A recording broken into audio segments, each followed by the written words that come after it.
Hello friends. I want to start today by asking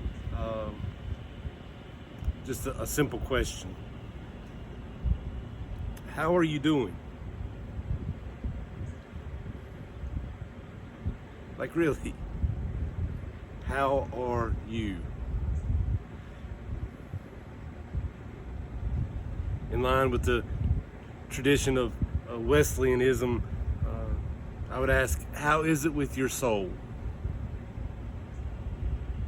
You know, we're asked a lot of times how we are and how we're doing, and our answers are typically okay or fine or all right or not so good or been better, things like that. But when I ask you how it is with your soul, when I'm asking today, how are you, I want you to consider an answer that goes deeper than fine or okay or been better. How are you? How is it with your soul? To take it a step further, how are we? How are we doing? As community, as society, as humanity, a group of people sharing in this life. How are we doing? Those are two very important questions that I want you to wrestle with and to go deeper with. How are things? I mentioned last week this wonderful book by Dr. Norman Wirzba, Living the Sabbath. And he points out at the beginning of the book that the average North American enjoys one of the highest standards of living that humanity has ever known. The average North American, which the majority of you hearing this message, you fit well into that category. We enjoy the highest standard of living that humanity has ever known. The standard of living for the average American, Wirzba will point out, would make kings and queens from centuries ago envious at how we're able to live in the modern day as quote unquote average Americans. Yet when we consider how we are, when we consider how we are doing, how it is with our souls, most of us, if we are honest, will admit that we are far away from being at peace. We are restless. We are worried.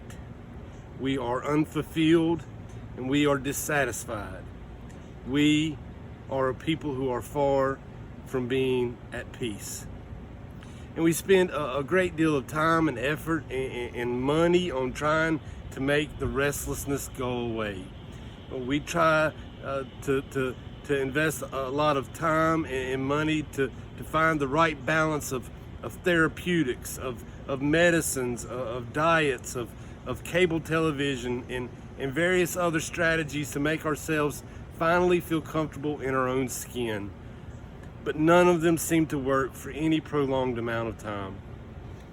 We stay swept away by the chaotic rip current that is our dissatisfied and unfulfilled lives. Wirzba also points out in the book that because of the frantic pace of our never-ending quest to fit into this modern life, we never actually take time to consider life's most basic and profound questions. Life's most basic and profound questions that we are meant to be confronted with, that we are meant to wrestle with, that we are meant to go deeper with. Questions that the Wirzba points out, like, what is our living finally for? Like, why are we here? Why do we do it? Why do we devote ourselves to the tasks and priorities that we do? Will we know when we have achieved or acquired enough? What purpose does our striving serve? Perhaps one of the most important questions that should influence the other answers and the way that we go about life is, do we truly believe ourselves to be the children of God and members of creation, and thus able to trust in God's beneficent care and provision?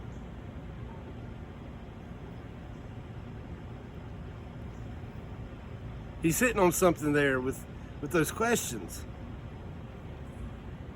And our failure to wrestle with these questions in any sort of way, friends, is directly tied to our lack of true Sabbath living. If we truly start to understand the Sabbath less as a needed break from hectic lives, but more as an opportunity to find joy, peace, and delight in the world, more as an opportunity to view our lives and the world as God views them, then and only then will we be fulfilled, satisfied, complete. I said last week that I was going to be preaching on Sabbath more, and this is just the beginning of a series of Sabbath-minded sermons. Right? We cannot fully address the topic of Sabbath and our lack of understanding of it, and we can't address it all in 1 week. Our sin-marred existence has placed Sabbath at the very bottom of our priority list, when Scripture clearly shows that Sabbath should be at the top of the priority list as we journey through this life and as we try to live in communion with God. So it's going to take some time for us to get it back right. We must discover what Sabbath living looks like. We must. Our lives depend on it. So keep tuning in for those of you who are joining us online, and for those of you who are able to show up at the outdoor worship, keep showing up as we try to discover Sabbath life together. And this week, my challenge for us all is to seriously ponder those questions posed earlier in this message. Those profound and basic questions of life that Wirzba points out. If you're watching online, just rewind back if you need to hear them again. But yeah, ponder those questions. These questions, like Sabbath practice itself, are truly a matter of life and death. And if you want to live life to its fullest, as God has intended for us to live life from the beginning, then I'm going to go ahead and tell you now, friends, that you're going to have to be prepared to go deeper and to be confronted with some realities of our current life that you may not want to be confronted with. But do it.